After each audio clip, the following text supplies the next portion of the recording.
So I had to repair this GoPro Wannabe that I picked up to replace a broken action camera. It's a nondescript camera, a 1080p unit. Didn't cost, it was actually cost less than a McDonald's Big Mac. But it gave me this message of no media, which I didn't quite understand because at the time I had the card in, but it wasn't showing anything, and I couldn't get it to format. I couldn't get it to work. Couldn't get it to set up. So I decided, let's take it apart and see what's wrong. Something's wrong with this. So I pried that apart with a knife. Notice there were 3 screws when there should have been 4. And so, well, we have to start here. So you always start with, if you can, with the screws.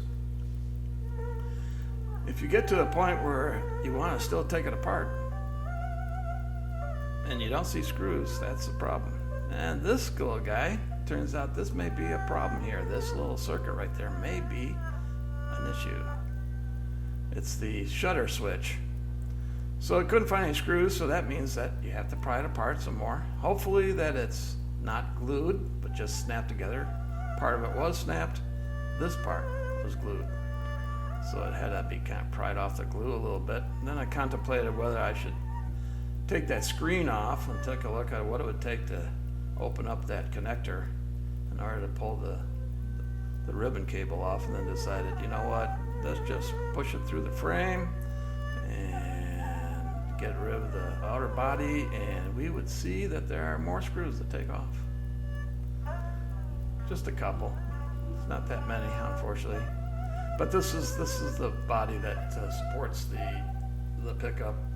That has to be removed in order to be able to see both sides of the circuit board to see if there's anything out of the ordinary.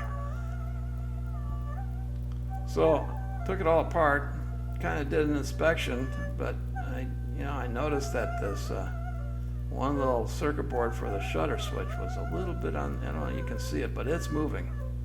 It's moving there a little bit, and it's right in front of me. If it had been a snake, it would have bit me.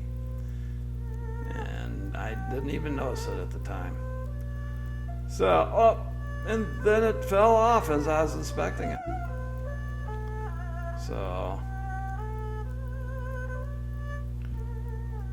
able to solder it in, held it with my fingers, hopefully that I didn't burn myself when I soldered it was pretty close to that soldering iron, but I was able to get that connection done that held the circuit board in place, and then I was able to finish soldering the rest of the circuit board that didn't have any solder on it whatsoever. So the one little soldering part that I did first was what was actually holding it on. And this is the shutter button. And actually on this camera, the shutter button actually is what forces it by holding it down. It forces it into the setup mode where you can get through to your menus. And then you can see how you can set up and format and do whatever is necessary to get the camera to work properly. So actually it was fixed.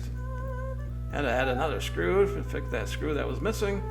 Snapped it all together and got it to work the way it should work, which was kind of neat that worked for me. And there's this.